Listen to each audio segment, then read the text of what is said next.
साथियों, हम गायक बरसाती राजभर माँ स्टूडियो ओपी राजभर के माध्यम से आज जो ये कार्यक्रम चल रहा है आप लोग के सामने मैं दे रहा हूँ, उस कार्यक्रम के अंतर्गत आज हम वो बिरहा सुनाने चले जा रहे हैं। बिरहा वो सुनाने जा रहे हैं जो कि आज तक वीडियो या ऑडियो पर किसी का प्रोग्राम नहीं हुआ होगा, वही आज बिरहा सुनाने जा रहा हूं।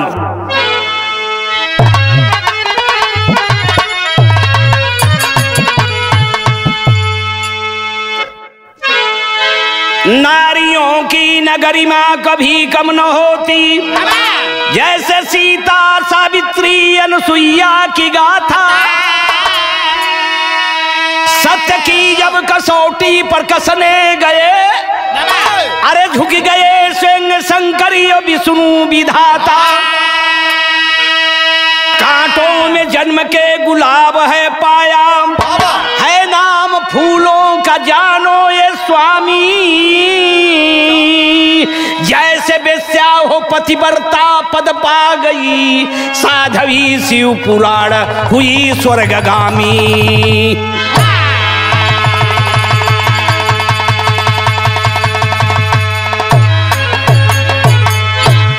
ऐ बाबू, अब ये पुराणों में जैसे सती सावित्री सीता अनुसुईया, ऐसी नारियों की गरिमा कभी नहीं हटी है और न कभी दूर हुई है। लेकिन जैसे शंकर विधाता सभी लोग नारियों की कर्मों पर माथा टेक करके झुक करके सलाम किए हैं, लेकिन आज वही मैं कहानी सुना रहा हूं। लेकिन बाबूजी कहना है क्या, तर्ज लगल मास्टर कव्वाली का टुकड़ा।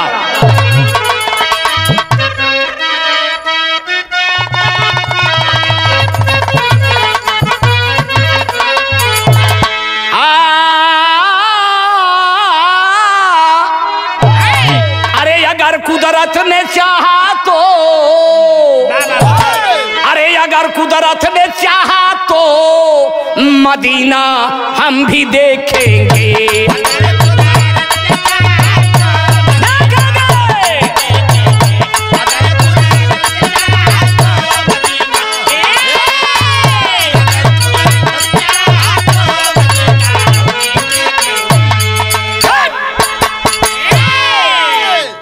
एक कव्वाली का टुकड़ा है मास्टर, वाह मास्टर। अरे गई बैकुंठ गड़िका भी, अरे गई बैकुंठ गड़िका भी सुबह सुगना पढ़ाने से।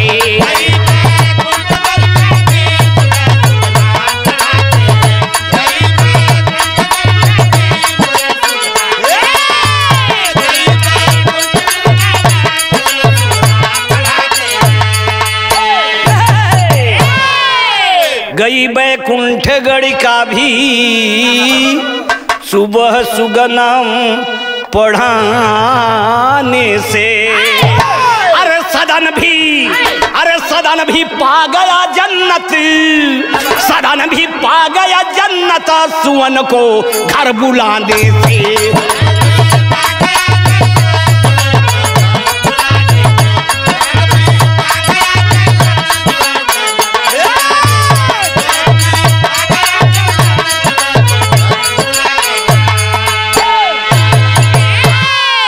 सदन भी पा गया जन्नत सुवन को घर बुलाने से। अये बाबू, 4 लाइन जौहरी लगल, 6 लाइन बाय, लेकिन कैसे? सुंदरी नाम की बेस्या भजती थी सदा शिव शंकर, जो प्रथम ग्राहक आए उसे माने पति परमेश्वर। करती थी आरती उनकी पीती चरणों को धोकर, यह देख अनोखी भक्ति गिरजा शिव से है बोली।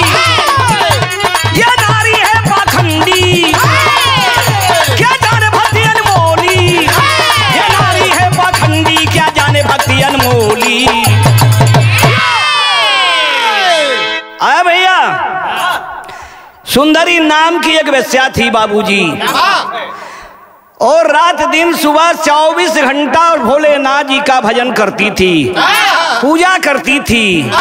लेकिन एक दिन आकाशवाणी हुई, यह आकाशवाणी हुई कि जो सुबह जो है आपके दरवाजे पर आएगा और वो नगारा बजाएगा, वही आपका पति होगा। ये आकाशवाणी हुई। ए बाबू, कोढ़ी रूप धर के भोलेनाथ जी और माता पार्वती जी तैयारी कर देते हैं। उसकी भक्ति को देख करके दोनों प्राणी चल दिए। लेकिन बाबू एक तर्ज लगल मास्टर,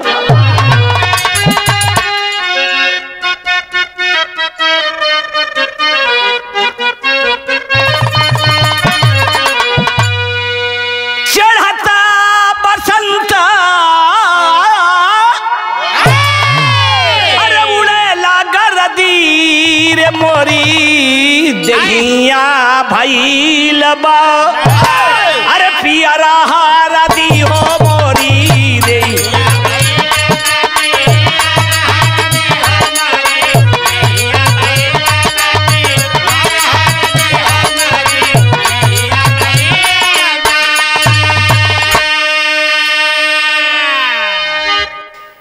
कोढ़ी रूप धरी के शिव जी अरे उमा संग हो पहुँचे बेस्या के कोठावे पर, पहुँचे बेस्या के कोठावे पर, अरे बड़े भोर हो पहुँचे बेस्या के कोठावे पर।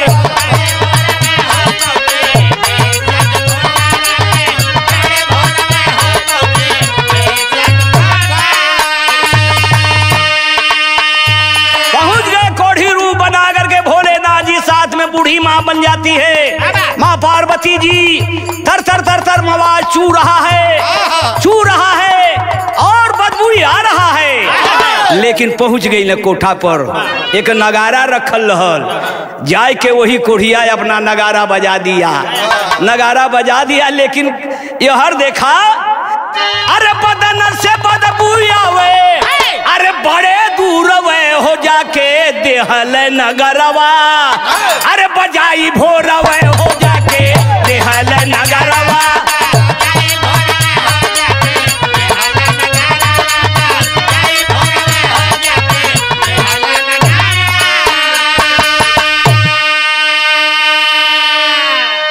बेस्या जो है पति भोलेनाथ जी के भजन में लीन थी, तपस्या कर रही थी।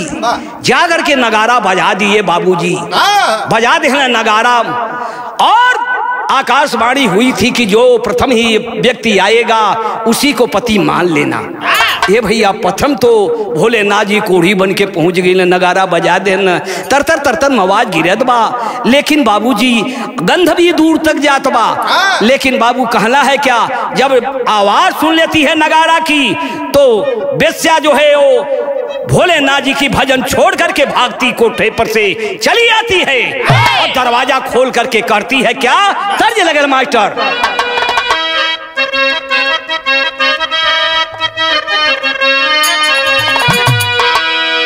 अरे बजरिया से चुनरी, अरे बजरिया से चुनरी, बजरिया से चुनरी, अरे ले ले यही राजा हो बजरिया से चुनरी।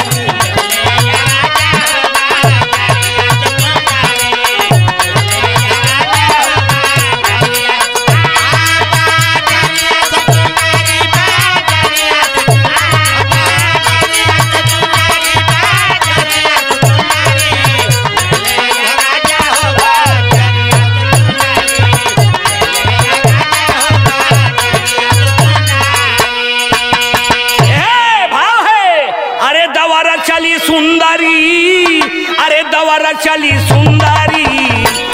दवारा चली सुंदरी, दवारा चली सुंदरी, आई गईल बालम हो दवारा चली सुंदरी।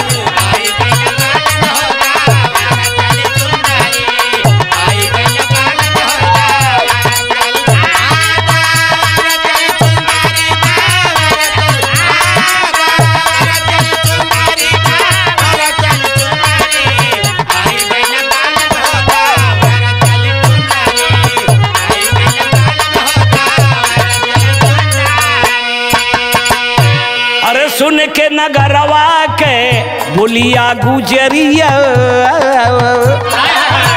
अरे भीतरा से खोली देहली जाई के केवड़िया, अरे ले के सहारा चली गईले तब कोठरी, आई गईले बालम होदा वारा चाली सुंदरी।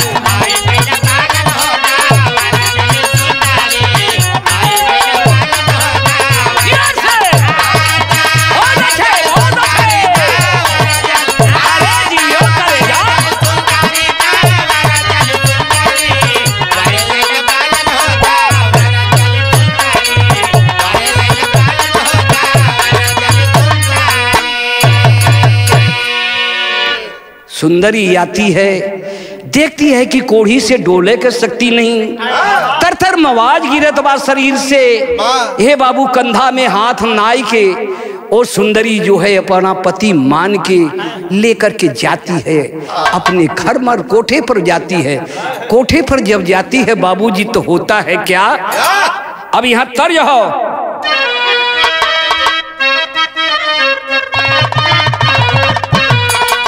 अरे कहिदा भैया भौजी से मुर, अरे कहिदा भैया भौजी से मुर, दे देते गावा नवारा।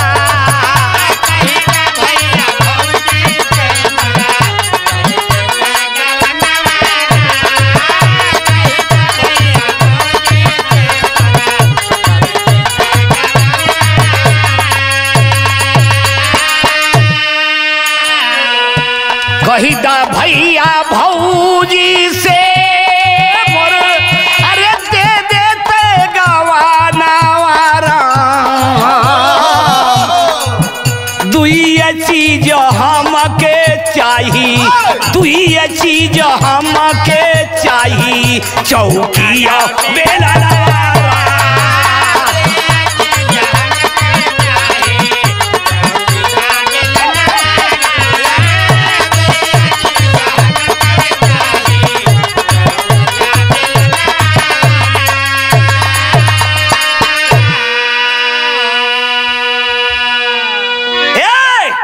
माता पार्वती जी जब भी बन करके और नजबी बन करके और कहत हैं कि अरे ये कैसन हो लड़की भाई, अरे ये तरतर तरतर मवाज चुअत बा, एक जरा सा घिन्ना भी नहीं आवत बा।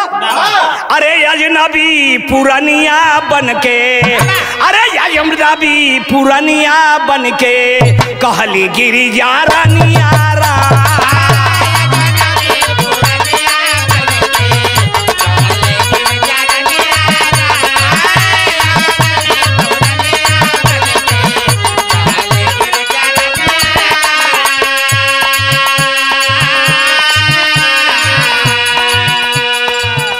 अजनबी पुरानिया बन के, अरे कहली गिरजा रनिया राम।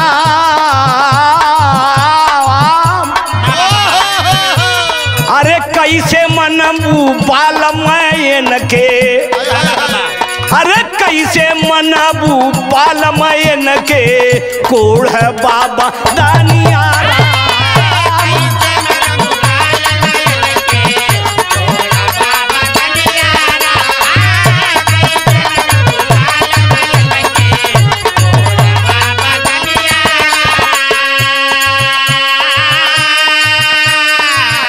कैसे मनबू बालमयन के कोढ़ा बाबा दानिया राम। अरे ये नहीं के छुअले बिगड़ी, ये नहीं के छुअले बिगड़ी आगा मानी सानिया राम। ये नहीं के छुअले बिगड़ी आगा मान।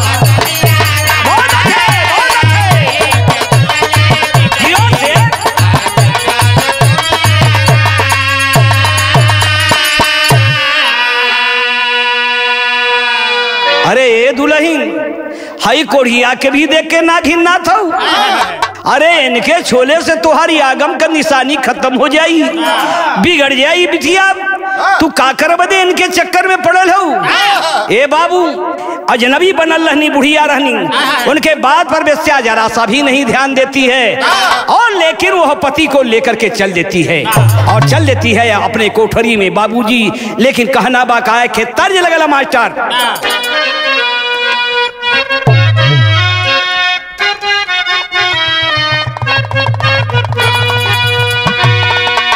ए भैया, देखा तर्जवा तो बहु जने आजकल नया नया गावत हुवन, लेकिन नया तर्जवा पुरनका जौन तर्जवा बाकी ओके एकदम पतील कर देतो। और कौन पतील कर देतो? हमारे सुरेश कवि जी बैठल बाड़न। हाँ, हमारे लाल बहादुर भाई, जंग बहादुर भाई, और क्या बोला किशन राम कृष्ण बाबू, हमारे गुलाब भाई, सभी लोग बैठे हैं। ये लोग भी सोचे थे कि अरे बुढ़वा आज ही कौन कौन धुन बोल दई। ये भैया, लेकिन बुढ़वा बोला था, क्या बोला था? आए अरे माटी खान गईली, वही माटी खाना मा हाला रतया लाहो यो बनवा हाला रतया।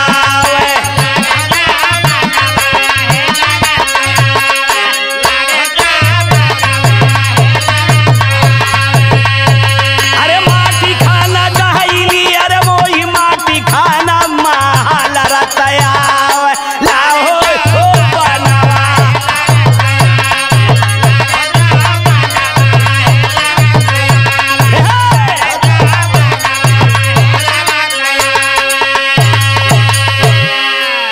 हे बाबू, इतर लाल है मास्टर। अरे सुंदरी के मानवा में आवे ना घिना नवा, आरती उतारे लियो माया नवा, आरती उतारे।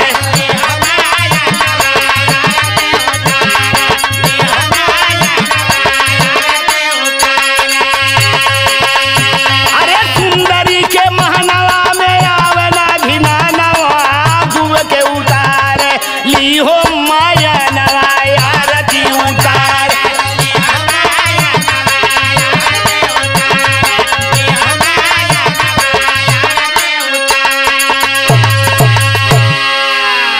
ए बाबू, सुंदरी के मन में जरा सा भी नहीं आ रहा है कि सोच रही है कि यानी कोढ़ी हो कि का हो।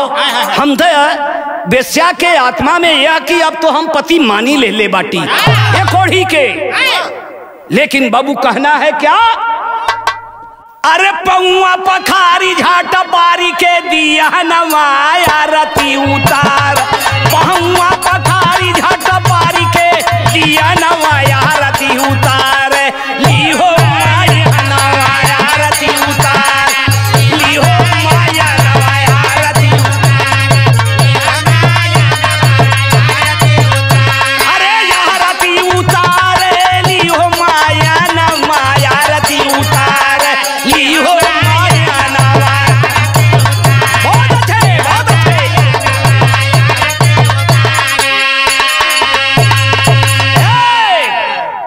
ए भैया, कोढ़ी पति के बाबू लेके पहुंच जाती है पलंग पर बैठा करके, अपने कोढ़ी पति का पैर धो करके और अपने माथ में लगाती है, और थाल में आरती उस कोढ़ी पति का उतारती है, कोढ़ी पति का उतारती है बाबूजी।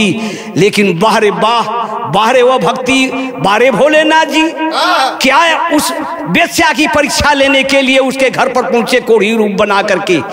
लेकिन कवि जी यहाँ पर बिरहा टेरी में भाव लिखे।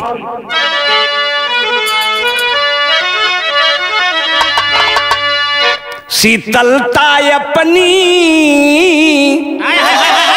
अरे मुरी राम री की शीतलता अपनी खोता ना कभी, भले चंदन सर्पों के बीच रह के पलता यार हाँ पलता यार हाँ पलता यार हाँ पलता।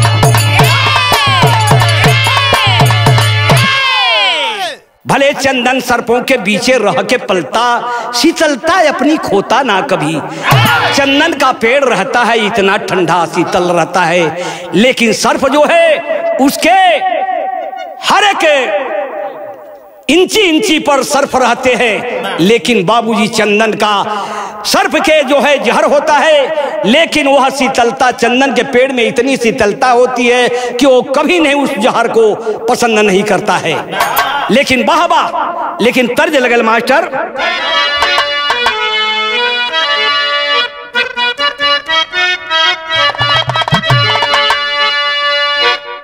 कि कचौड़ी गली सूल कैला रजऊ, अरे सुल कैला रजऊ, अरे सुल कैला रजऊ रे, कीजिए रे पागल होई गए। अरे मिर्जापुर के कैला गुलजार हो कच गली सूल कैला रजऊ।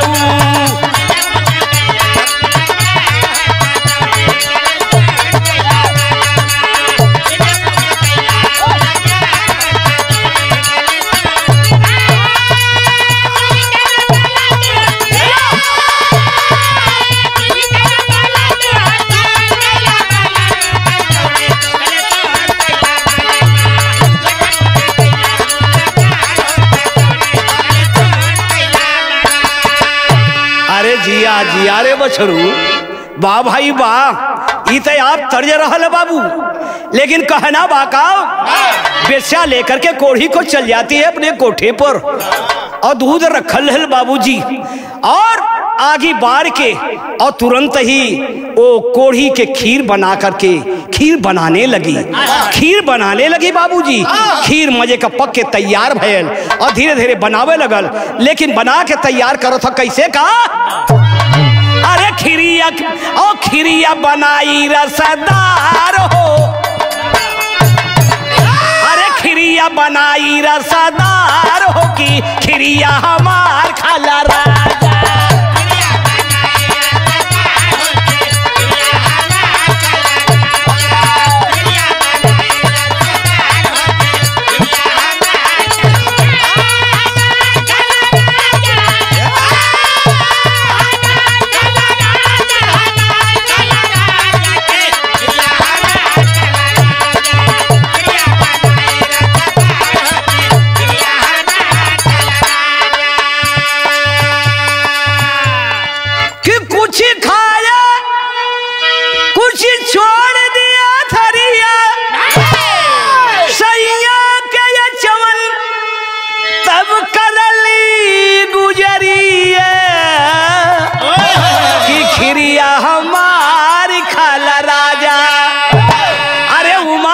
नागिन बरज उठा रहो की खिरिया हमार खाला राजा।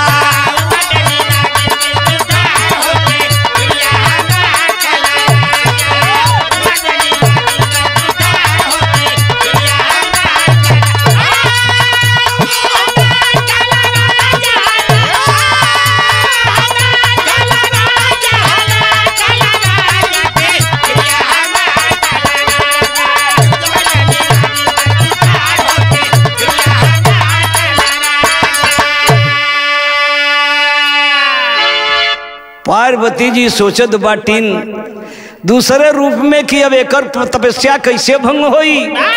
ये बाबू रचरच के खीर बनाती है, बना करके कोढ़ी के लगे ले जाता हो बेश्याम, रखो तो कटोरी में खीर। बाबूजी उमा पार्वती जी नागिन बन के जाके खिरिया के जुठार दे ली। आय हाय बाबू, खिरिया के जब जूठी हो गई बाबूजी तो भोले ना जी ओके पावन करत हुन, लेकिन पावन करत हुन कुछ खात हुन, कुछ भूई गिरावत हुन। ए बाबू गिरावत हुन, लेकिन जोन भूइया गिरत रहल, भूइया गिरत रहल, वो बेस्या जो है सोच रही है कि पति देव जब खा ली है तो भूइया वाली हम खाब। लेकिन नागिन बन के उमा जी जुठार देली, लेकिन भयल का एक तर्ज लगल छपरैया बाबू।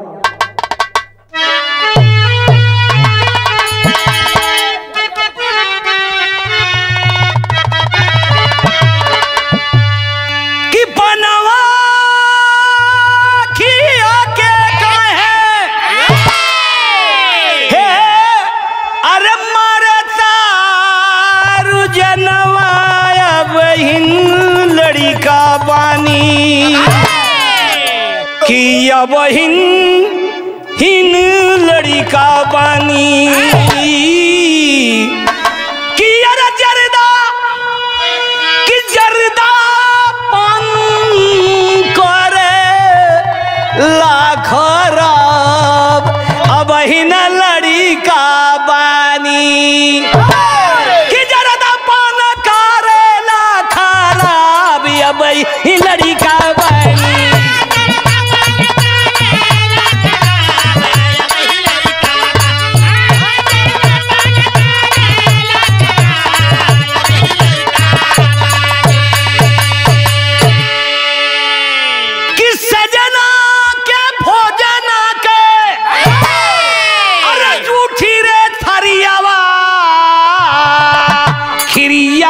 से धर होई गए अरे खिरिया बिसी धर होई गए अरे वही का लगवली बेसा भोग खिरिया बिसी धर होई गए।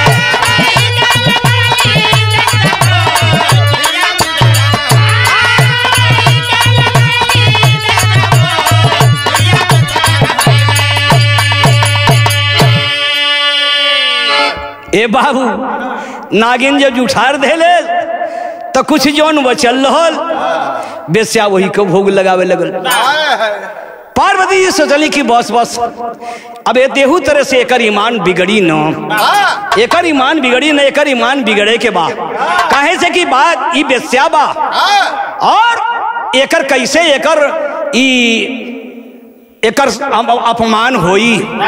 लेकिन बाबूजी उस समय पार्वती जी कैली का, लेकिन वह बेस्या के ऊपर कवि जी लिखते हैं क्या लिखते हैं। पोपट का भाव लगल मास्टर।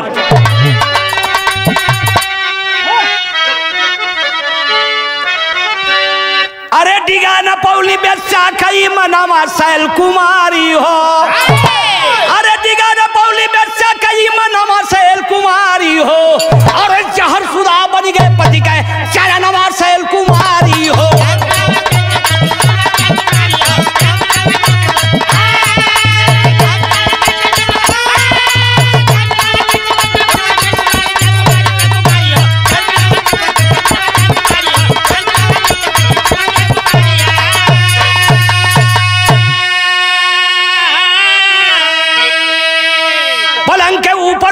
बेस्या सोए भोले दानी हो, पोषक कोड़ बदन से अपन के सेवा में निपटानी हो, अरे छुप के गिर जा देखे निज नयन मान सैल कुमारी हो, अरे छुप के गिर जा देखे निज नयन सैल कुमारी हो, अरे इंद्रदेव का डोला इंद्रासनवा सैल कुमारी हो।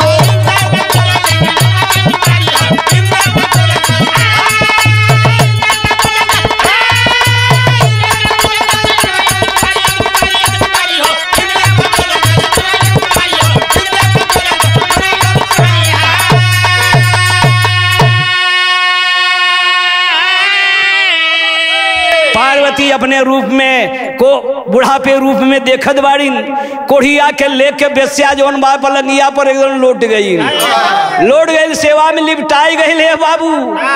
और पार्वती जी दे निहरते बाटी कहली अब ऐसे नहीं, सुतल बा दोनों पपिया पपिनिया दोनों सुतल बाटन, अब कौनो दूसर युक्ति लगावा तो कौन माया फैलौनी भैया पार्वती जी। आल्हा में भाव लगे। अरे जरे लगली आग जरे लगली बदनिया, अरे भोले बाबा देहले अपन माया फैलाया,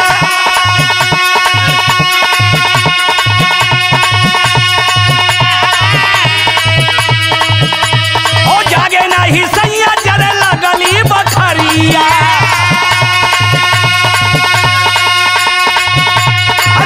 स्वामी कहा के रही सुंदरी चिल्लाया, अरे स्वामी कहा के रही सुंदरी चिल्लाया।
माता पार्वती जी दूसर उपाय रे चली, ओकरे घरवा में आग लगा देनी।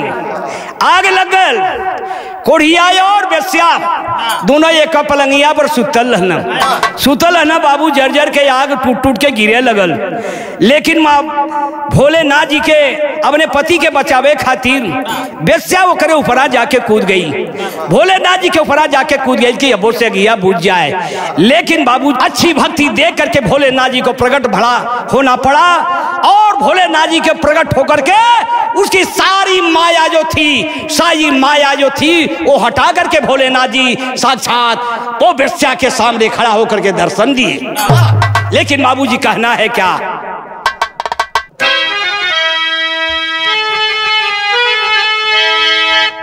एक है देखा तर्ज गावत रहना के हम बतावत हई, सब कोई तो गावाला कह देला कि पंधारी दादा वाली हो, हई अनकर वाली हो, हई रामदेव वाली हो, हई उनकर वाली हो। लेकिन नहीं, पंधारी दादा एक एक कहें, कैसे कहें, आज हम वो तरीके से बता देते। अरे बोल रही है भैया, बोल रही है बाबू, बोल रही, अरे वही ताला वही में बाकुली रे, बोल रही।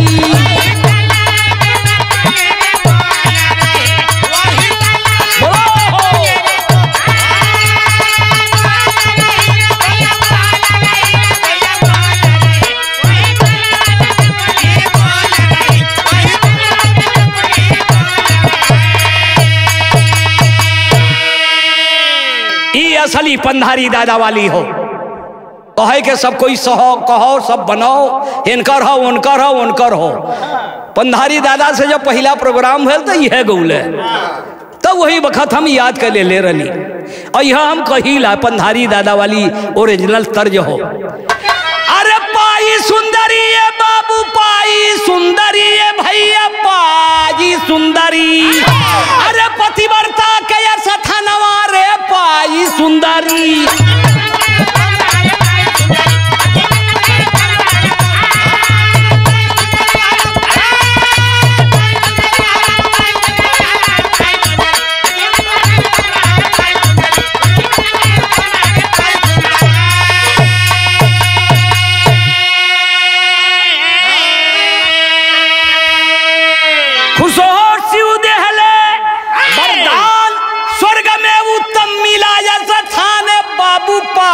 सुंदरी, अरे गुरु सरजू के घर नवा हो, पाई सुंदरी।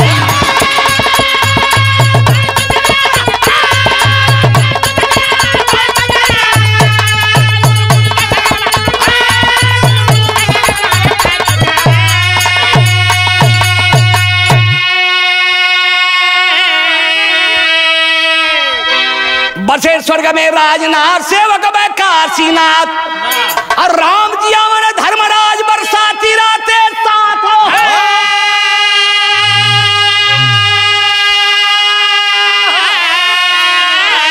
अरे शीतलता अपनी खोता ना कभी, मास्टर हरिलाल पूनम सिंह दीपक जलता, सुतलता अपनी खोता ना कभी।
हाँ साथियों, हम गायक बरसाती राजभर माँ स्टूडियो ओपी राजभर के माध्यम से आज जो ये कार्यक्रम चल रहा है आप लोग के सामने मैं दे रहा हूँ, उस कार्यक्रम के अंतर्गत आज हम वो बिरहा सुनाने चले जा रहे हैं। बिरहा वो सुनाने जा रहे हैं जो कि आज तक वीडियो या ऑडियो पर किसी का प्रोग्राम नहीं हुआ होगा, वही आज बिरहा सुनाने जा रहा हूं।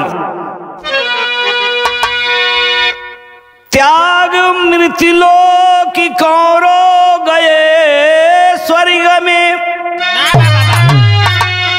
कर्म से उत्तम वैकुंठ स्थान पाए।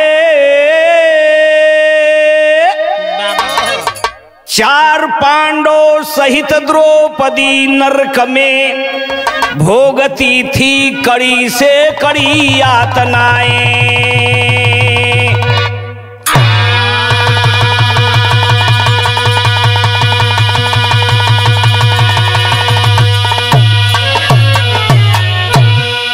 धर्मनंदन सदा धर्म पथि पर रहे, इसलिए इंद्र जिंदा है उनको बुलाओ। द्रोणवध के समय अल्प मिथ्या कहे, इसलिए नरक की द्वार उनको दिखाए।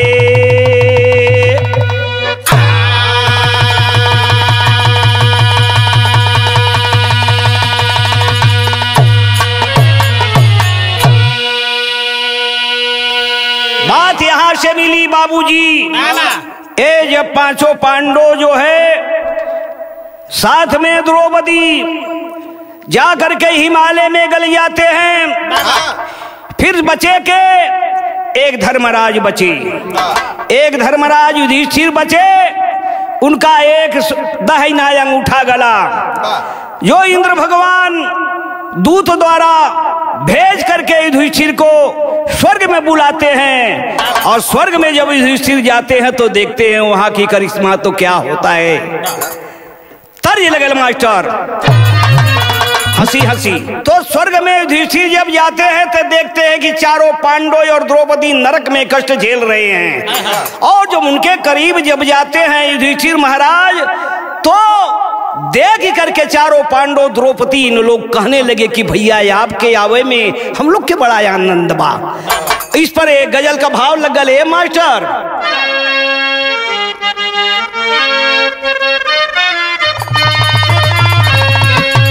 हाँ, ये गजल हम गौले ही और आज वही के सब कोई गावत हो ए भैया, लेकिन तर्ज हो का अरे शीशे का है दरवाजा, अरे पत्थर के मकानों में।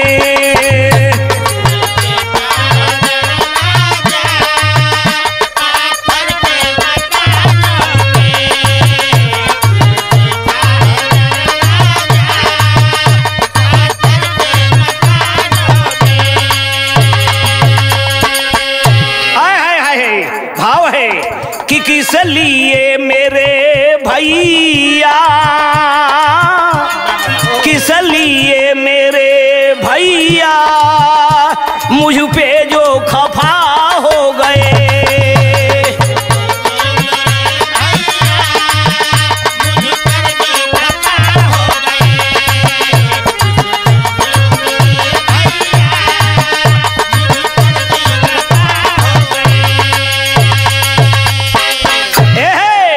हमें तो है स्वर्ग मिला, हमें तो है नरक मिला, आप भी बेवफा हो गए।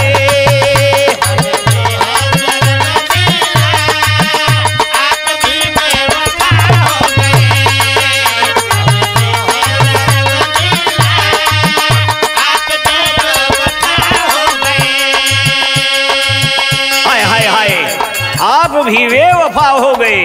कहने लगे पांचों पांडव, चारों पांडव द्रौपदी कहने लगे कि भैया आए हो जब से यहाँ, आए हो जब से यहाँ नरक की द्वारी तहाँ, आए हो जब से यहाँ नरक की द्वारी तहाँ। कष्ट कुछ अल्प हुआ मानो कई कल्प हुआ, कष्ट कुछ अल्प हुआ मानो कई कल्प हुआ। फंसे हैं आफत में नरक की सासत में, फंसे हैं आफत में नरक की सासत में। यहाँ से जाना नहीं व्रत भूलाना नहीं, यहाँ से जाना नहीं।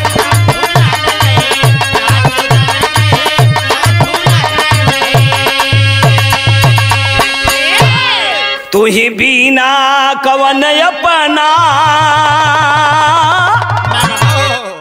आहा, चार पांडव कह रहे हैं कि भैया आप जब से आयल हुआ भैया हम लोग की कष्ट बहुत थोड़ा सा जना थो भैया, आप यही जगह से जा मत कहीं भैया, यही थे रहा। यही चार पांडव द्रौपदी कहत हईं कि तू ही बीना कवन अपना, घनश्याम जुदा हो गए।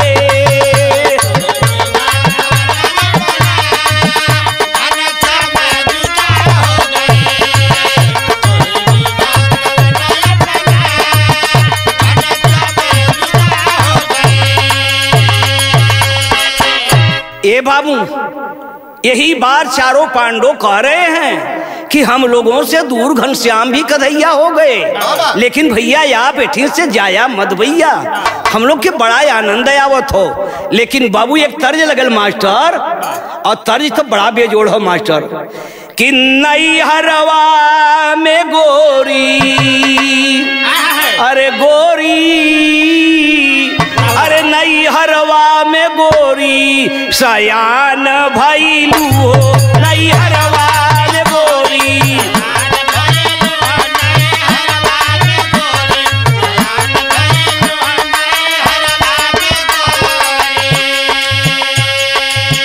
भाव है सुन धर्मराज क्रोधित, सुन धर्मराज क्रोधित अपार भैले हो, सुन धर्मराज क्रोधित।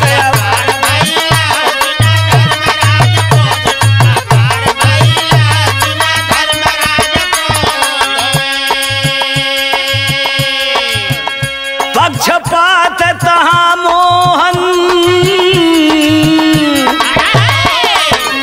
पक्षपाती तहाँ मोहन मुरारी कैले हो, पक्षपाती तहाँ मोहन मुरारी कैले हो। सुन धर्मराज क्रोधित अपार भैले।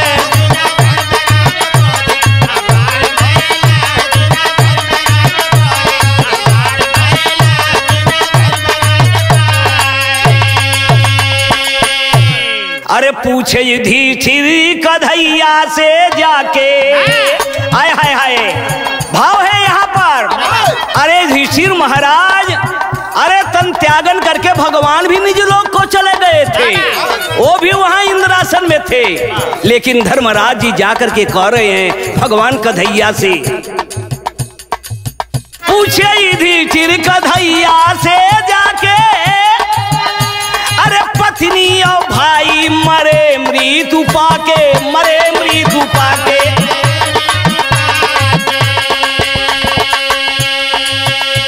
अरे काहे कष्ट बंधु, अरे अपार पवन हो, पक्षपाती तहाँ मोहन मुरार कैले हो, पक्षपात तहाँ।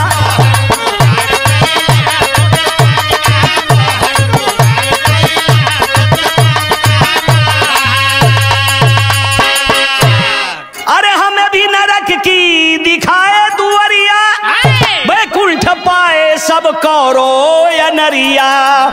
अरे आज हम लोग एक नरक में कष्ट झेल रहे हैं। अरे जो कि कौरव 100 भाई आज इंद्रासन में और स्वर्ग में विराजमान रहे हैं, लेकिन भैया हम लोग नरक में कष्ट झेलती भैया। हमें भी नरक की दिखाए दुआरिया, अरे बैकुंठ पाए सब कौरो या नरिया हो, कौरो।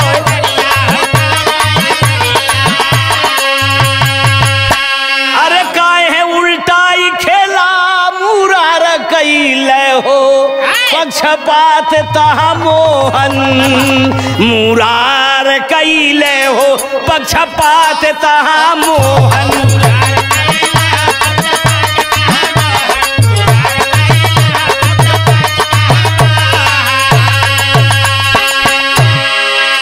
युधिष्ठिर जाकर के भगवान कृष्ण के डांटने लगी कि भगवान आप ही तो उल्टा खेला खेल दिए, उल्टा खेला खेल करके आज खेल देते हैं। आज हमारे चारों भैया और द्रौपदी नरक में कष्ट झेलते हैं। अरे 100 भाई कौरव जो इंद्रासन में स्वर्ग में विराजमान है, हम लोग तो नरक में है। लेकिन वाह वाह, भगवान को युधिष्ठिर महाराज बता रहे हैं, लेकिन कैसे बता रहे हैं?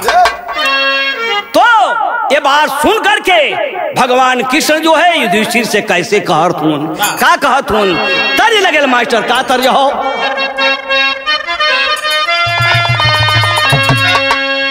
अरे गंगा किनारे मोरा गाँव, अरे गंगा किनारे मोरा गाँव, घर पहुंचा दा देवी मैया।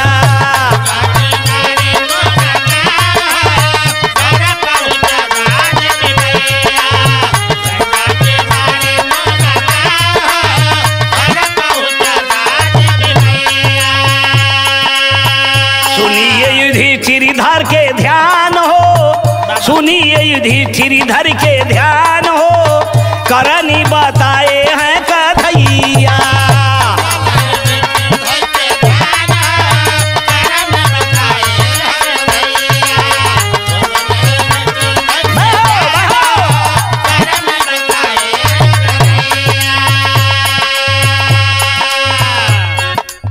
भगवान समझा रहे हैं युधिष्ठिर महाराज को।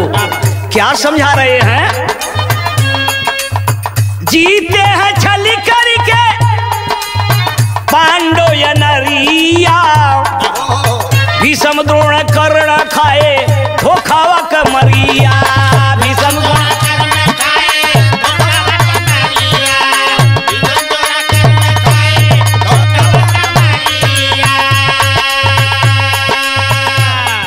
अरे धर्म पर न दिए का भी ध्यान हो, धर्म पर ध्यान नहीं दिए, ये धोखा खा गए। भीष्म कर्ण द्रोण सब लोग अपने धर्म पर ख्याल नहीं किए। धर्म पर न दिए का भी ध्यान हो, करनी बताए हैं कथैया।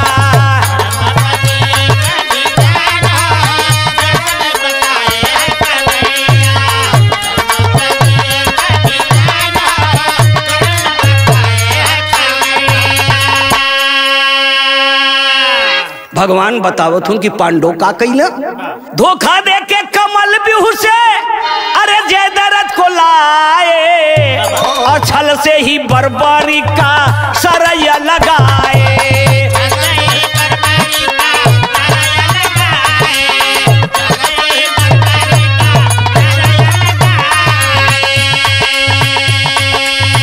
गांडीवधारी अर्जुन जी प्रतिज्ञा किए कि सूर्य डूबते डूबते मैं जयद्रथ का वध करूंगा।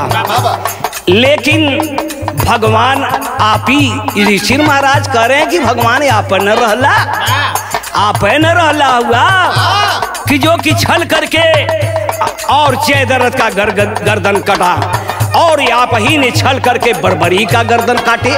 आप ही ने धोखा दे के जयद्रथ को कमल भी उसे लाए, छल से ही बर्बरी का सर कटवाए। छल से ही बर्बरी का सर कटवाए,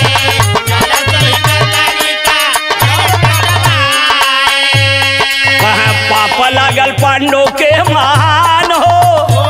भगवान बता रहे हैं पाप लागल पांडव के महान हो, करनी बताए हैं कथैया।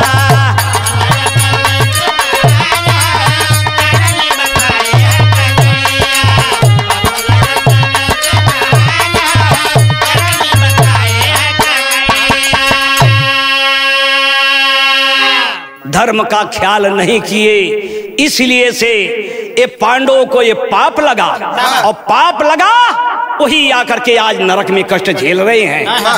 तो युधिष्ठिर महाराज का खून गर्म हो गल, कहल भगवान सुना, अब जौन हमारे साथ मन के साथे कैला तौन भल कैला, लेकिन अब ऐसा होई नहीं, अब स्वर्ग और नरक का बंटवारा होई। तेरी का भाव लगल मास्टर।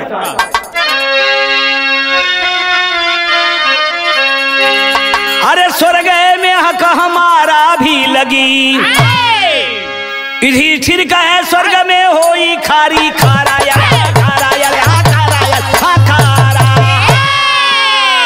युधिष्ठिर का है स्वर्ग में होई खारी खारा, स्वर्ग में हक हमारा भी लगी होई खारी खारा।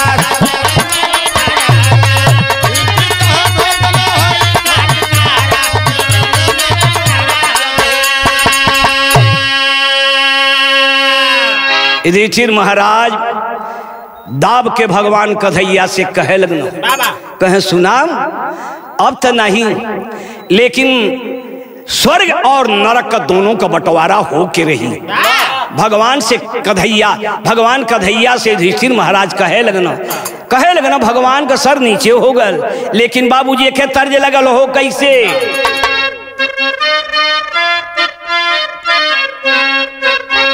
अरे हम ना जाइबे ससुरी घर में बाबा,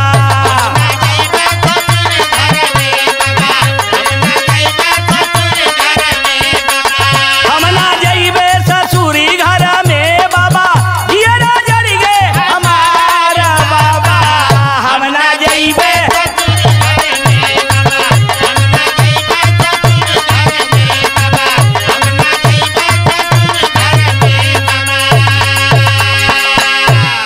हाई कुल आजकल का गवैया कुल नहीं हुआ, तीनी वाला करत हूँ ये भैया, लेकिन कहना बा गाना का भावा, हम भी ले बैकुंठ में हकया था,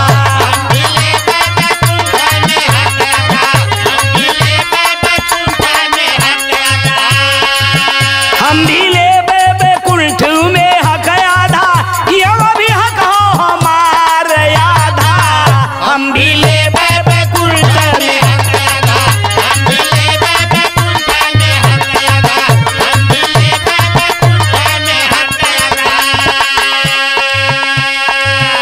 युधिष्ठिर महाराज कह रहे हैं कि बाटब स्वर्ग नरक इस क्षण खरारी, बाटब स्वर्ग नरक इस क्षण खरारी, अरे इसके लिए युद्ध होगी मुरारी।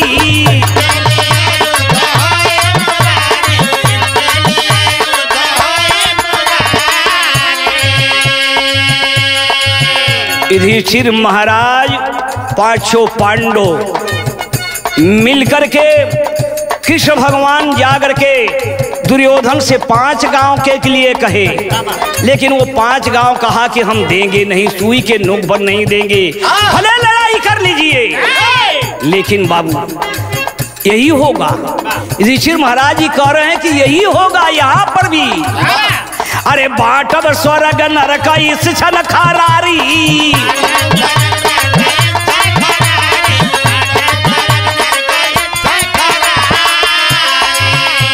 अरे इसके लिए युद्ध होगी मुरारी।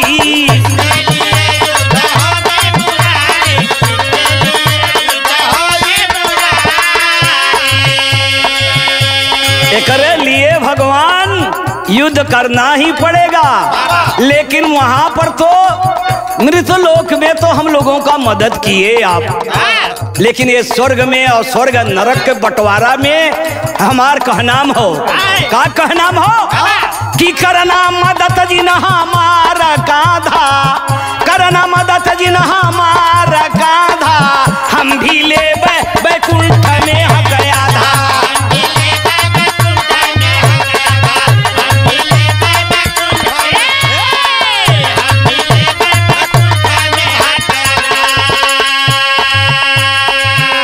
का ये भगवान सुना हमन का बड़ा मदद कैला, लेकिन ये स्वर्ग नरक के बंटवारा में भले लड़ाई हो जाई, 100 भाई कौरवन से 5 पांडवों से भले लड़ाई हो जाई, लेकिन हमान तुहार मदद हमान के न चाहिए, चाहे भले ही आप विपरीत रहबा तो का करी, लेकिन हमन के तोहार मदद न चाहिए। लेकिन बाबू अरे कहना मदद जिन है, करना मदद जिन हमारा कांधा, करना मदद जिन हमारा कांधा, हम भी ले बैकुंठ में हकया।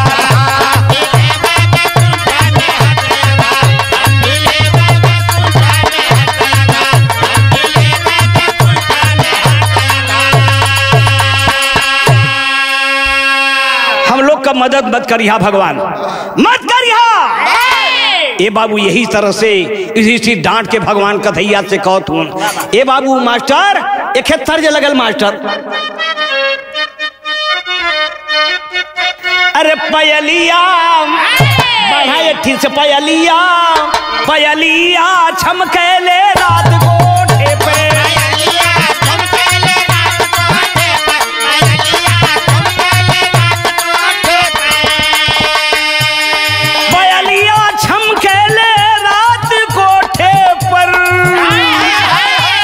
बिजुलिया बिजुलिया अरे बिजुलिया चमकेले,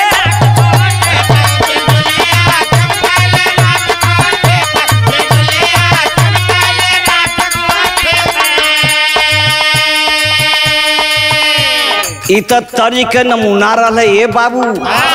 आजकल जितने ही कलाकार नया नया बाटन, अरे बाबू रे, अरे भैया रे, ऐसन ऐसन धुन बोल देते हुन कि कोई मतलब नहीं बात। लेकिन यहाँ ये तर्ज कई बड़ी पुरानी तर्ज रल। कहना है क्या कि लड़ाइया लड़ाइया होई अपार स्वर्ग में,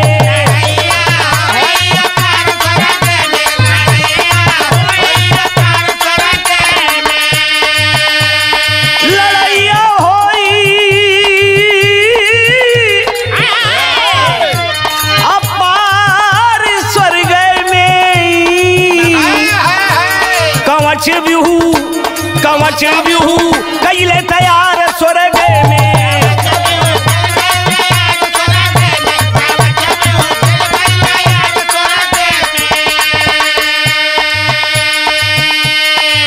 बाबा सुनने वाले भी दंग हो जाएंगे, जितने गायक भी है वो भी दंग हो जाएंगे। अरे चक्रा बिहू की लड़ाई तो भई, कमल बिहू की लड़ाई भई, एक कवच बिहू की लड़ाई कौन है कि जो बरसाती गावत हो। ए बाबू लड़ैया होई अपार स्वर्ग में, कवच बिहू कैले तैयार स्वर्ग में,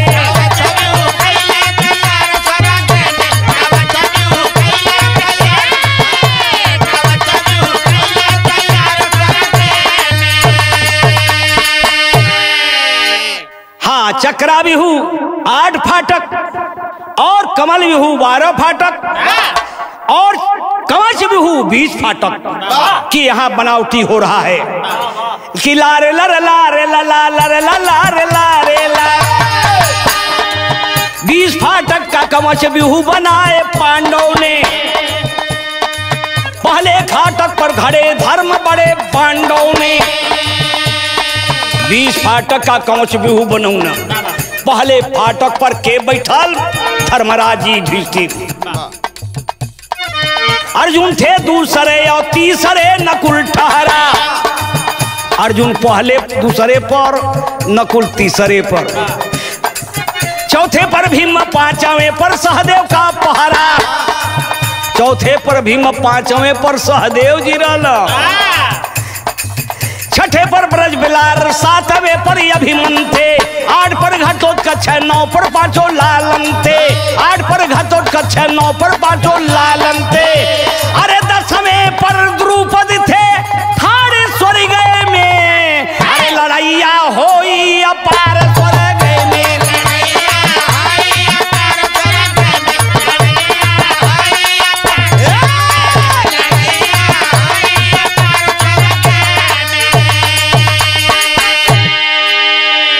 20 फाटक बनल बाबूजी। 10वें फाटक पर द्रुपद राज अपना धनुष बाण लेकर के वो बैठे। लेकिन बाबा अब 11वें की बात सुने बाबूजी। आल्हा के अंदर कवि जी लिखत हूं का लिखत हूं कि 11 फटकवा पे, अरे 11 फटकवा पे शिखंडी लेके बनवा भैया।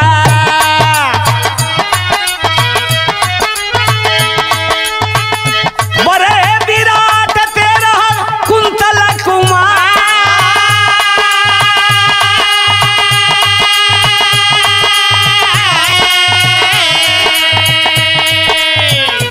11वें फाटक पर शिखंडी धनुष भाल लेके खड़ा भयल। बरहे विराट 13 कुंतल कुमार। कुंतल कुमार एक बहुत बड़ा वीर था, 13वें फाटक पर था। लेकिन 14 की हाल सुने। बरहे विराट 13 कुंतल कुमार,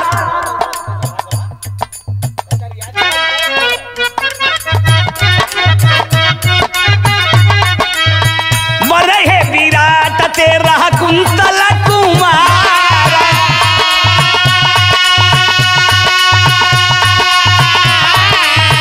14 फटकावा पे धीस तुम न ठाड़े रे भैया।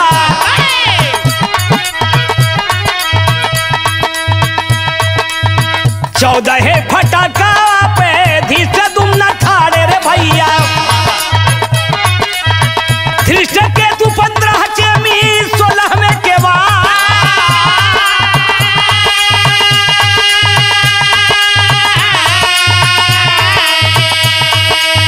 17 विक्रांति उत्तमी 18वें फटक बर भैया। 17 विक्रांति उत्तम 18 फटक बर भैया। उदान 19वें पर रहे ललका।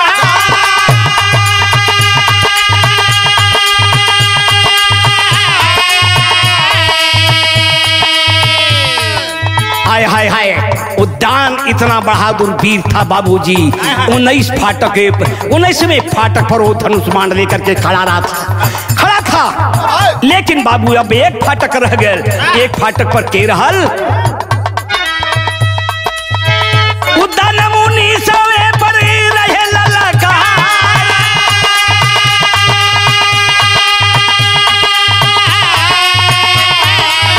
सेना सहित कहो रोया बिहू तोड़ने के रे भैया। होने लगी युद्ध पूरी के मजा।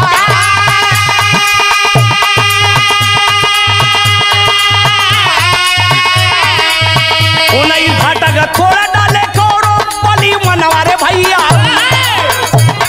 अरे 20वें फटकावा पे गए यही बात।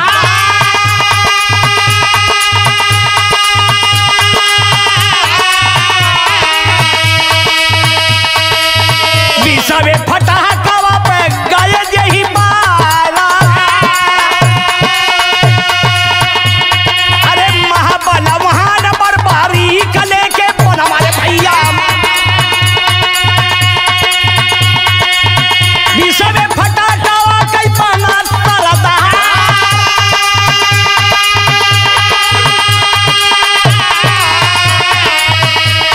अरे महाबल महान बरबारी कले के बोल हमारे भैया। 20वें फटकावा के गया यही बात।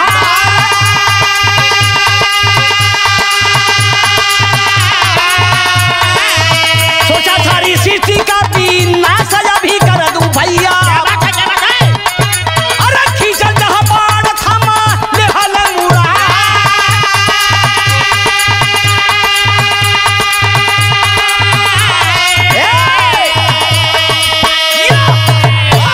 ए भैया, इसी तरह से वीर बारी बारी 20वें फाटक पर थे।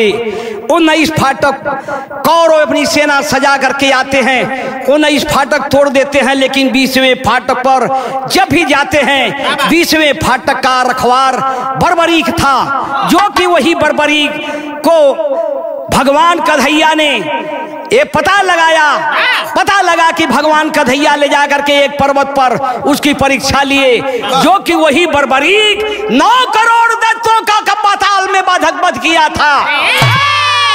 और वही उसकी परीक्षा लेने के लिए भगवान कन्हैया ने एक पर्वत पर ले जाकर के उसकी परीक्षा लेने लगे और कहे कि एक बाण में सारा पीपल का पत्ता छेद हो जाएगा, तब मैं जानूंगा कि पल भर में कौरवों की 11 छौरी सेना को खत्म कर सकते हैं। लेकिन लेकिन वो धनुष पर बाण चढ़ा करके एक पत्ता पीपल का भगवान कन्हैया तोड़ के अपने पांव के तले दबा ले न। ए भैया, एक बाण मारा, सारा पत्ता छेद हो गया और छेद हो गया भगवान के पांव के तले जो पत्ता था वो भी छेद हो गया। भगवान कन्हैया ने सोचे कि आज बात हमारी पांडव दल में बनत बा, कहीं हो सकला कि कौरव दल में जाता एक बणवा में ये 5 पांडवों के खत्म कर दी। तो ये सेकर गर्दनवा भगवान ने काट लेना वही 20वें फाटक पर बाण लेकर के तैयार था। सोचा कि अब मैं बाण चढ़ा करके सारी स्थिति को एकदम खत्म कर दूंगा। भगवान कन्हैया जान गए कि अगर बाण चला देगा तो सारी सृष्टि खत्म हो जाएगी, पूरा ब्रह्मांड तक खत्म हो जाएगा। लेकिन भगवान कन्हैया ने कहे कि अरे बेटा सुन एक बात हमार सुन, अभी लड़ाई बाकी हो, अभी लड़ाई तोर बाकी हुआ, अही तोहर मांगन जन हो, प्रतिज्ञा जन हो पूर्ण हो जाई, लेकिन अभी नहीं, दूसरे जन्म में हुई। का कहलो गुरु सरजू संग्राम जीत कर आओगे जब धाम, अब का सब पाप कटी तब पई हो स्वर्ग मकाम हो। अरे स्वर्ग में हक हमारा भी लगी, भोले हरिलाल बरसाती के रखवारा, स्वर्ग में हक हमारा भी लगी।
लोग कहला यहाँ नैहर हो वहां ससुराल हो, लेकिन यहाँ औरत और मर्द का पति और पत्नी का नाता रहला, लेकिन वो परमेश्वर जो है परम पिता परमात्मा जिसे कहते हैं कि यहाँ नैहर है वहां ससुराल है, असली साजन वहां है जो परम पिता परमात्मा परमेश्वर इसे कहते हैं, जो सब दुनिया के मालिक है, वो निराकार है, वो निराकार है जो कि परम पुरुष कहते हैं। ये सदगुरु के कहना है और सदगुरु ने लिखा है। सदगुरु का नाम है कि क्या कहना है, एक तर्ज लगल है मास्टर।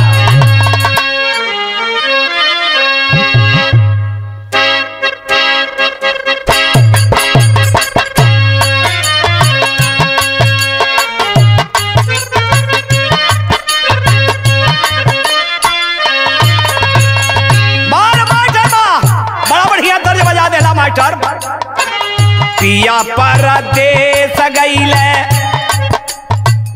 पिया परदेस गईले, तार लागल टोपिया में। पिया परदेस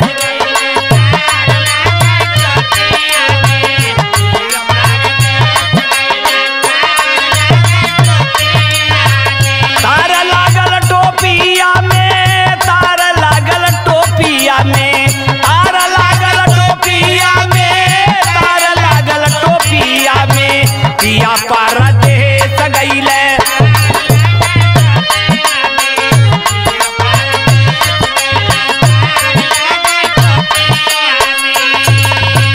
हाय हाय हाय हाय। कवि जी लिख रहे हैं, क्या लिख रहे हैं, बड़ी अच्छी बात है। ए बाबू, सबके जो माता हो, बहिनी हो, बुढ़ा हो, जवान हो, लड़का हो, कोई भी हो, ये सबके लिए है। पियावा कलेही के पियार जाया ससुरे में। पियावा कलेही के पियार जाया ससुरे में।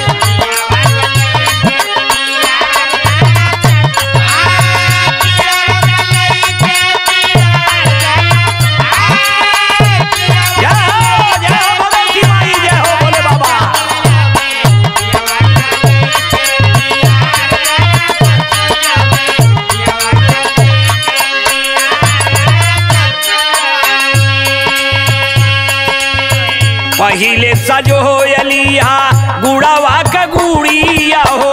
पहिले सजो अलिया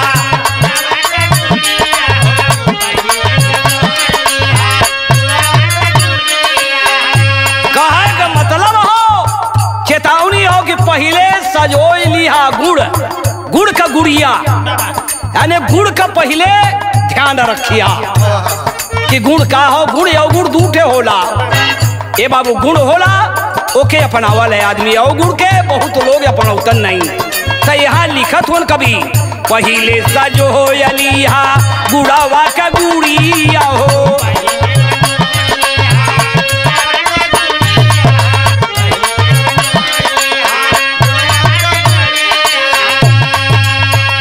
और प्यार से पहिन लिया प्रीतिया का चूड़िया हो। प्यार से पहिन लिया प्रीतिया का चूड़िया हो।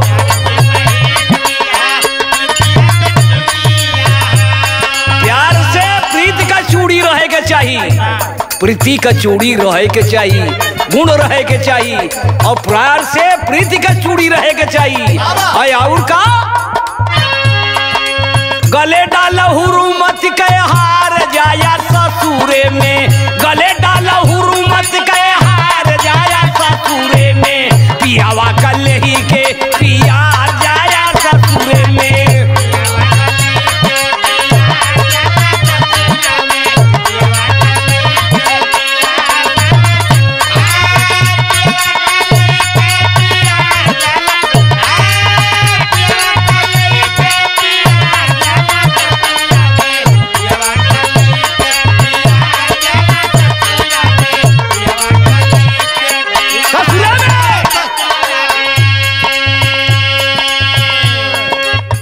पियवा का लेके पियार जाया ससुरे में। यहाँ नैहर हो और वहाँ ससुरार हो।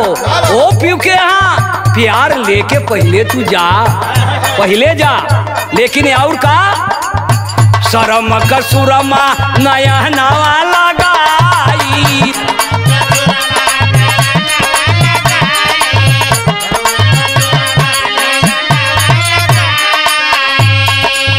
शरम का सुरमा होए के चाहिए। शरम का सुरमा नया नवा लगाई।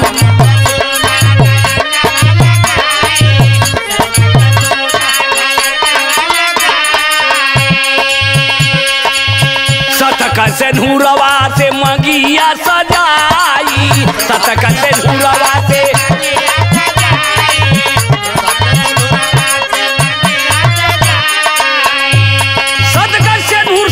सजावे के होई।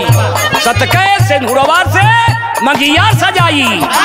और का सड़िया सहूर के संभार जाया ससुरे में। साड़ी जौन रही ओके सहूर से पहिरिया। सड़िया सहूर के संभार जाया ससुरे में पियावा कल ही के पियार जाया ससुरे में पियावा कल पियार जाया ससुरे में।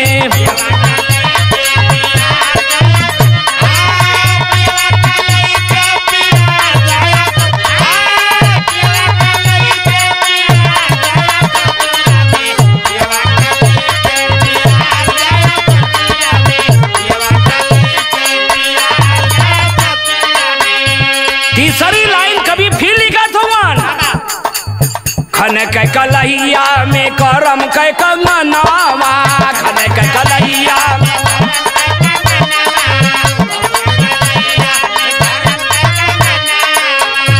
करम का कंगन रहे के चाहिए। खन के कलहिया में करम के कंगनवा राम रूपी रंगवा में यंग यंग रंगनावा राम रूपी रंगवा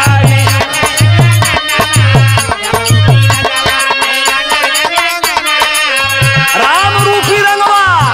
ये भैया अपने मन का रंग रूपी नहीं राम रूपी होए के चाहिए।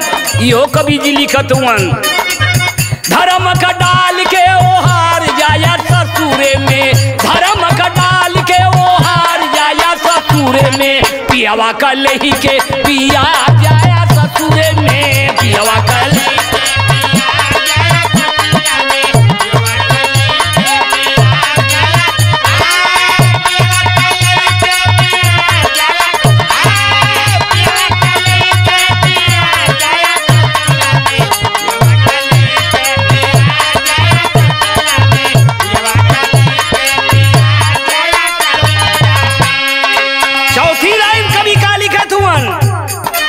चेतना से कसली हाथी तवा के चोली से कसली हाथी तवा के चोली चोली चोली चेतना से कसली हा उ चोली से चित्त कर रहे के चाहिए चित्त का चोली रहे के चाहिए। चेतना से कसली हाथी तवा के चोली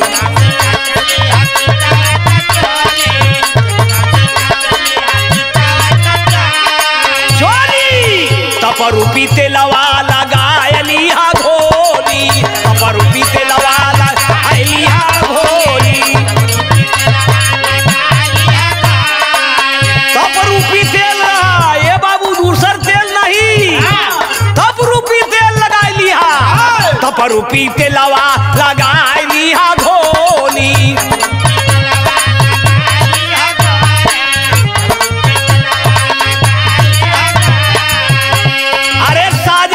नकसी के सिंगार जाया ससुरे में साजली हा नकसी के सिंगार जाया ससुरे में पियावा कल ही के पिया जाया ससुरे में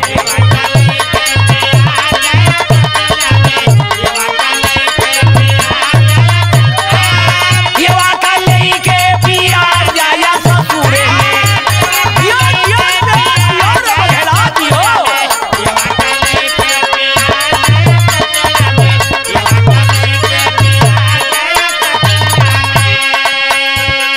साजन से प्यार करिहा ओ साजन से प्यार करिहा है कि जो कि परम पिता परमात्मा निराकार है। ए बाबू ओ साजन से प्यार करिहा सदगुरु का कहनाम हो बाबू सदगुरु से ज्ञान के लगाया ओठा लाली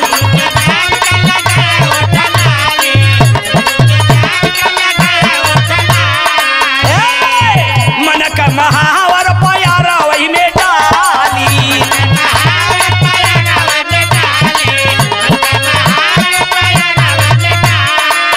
सदगुरु से ज्ञान का वो ठलाली लगाया और मन का महावर अपने पैर में पोत्या। ये भैया ये के बाद ध्यान दे बुढ़ा हो जवान हो लड़का हो बच्चा हो मेहरारू हो चाहे कोई भी हो ये आज हम जोन गाय देते ये बतिया का ख्याल रहे हर एक व्यक्ति ये क्या सोचे कि बरसाती का गौले हुन मन के महावर प्यारा वही में डाली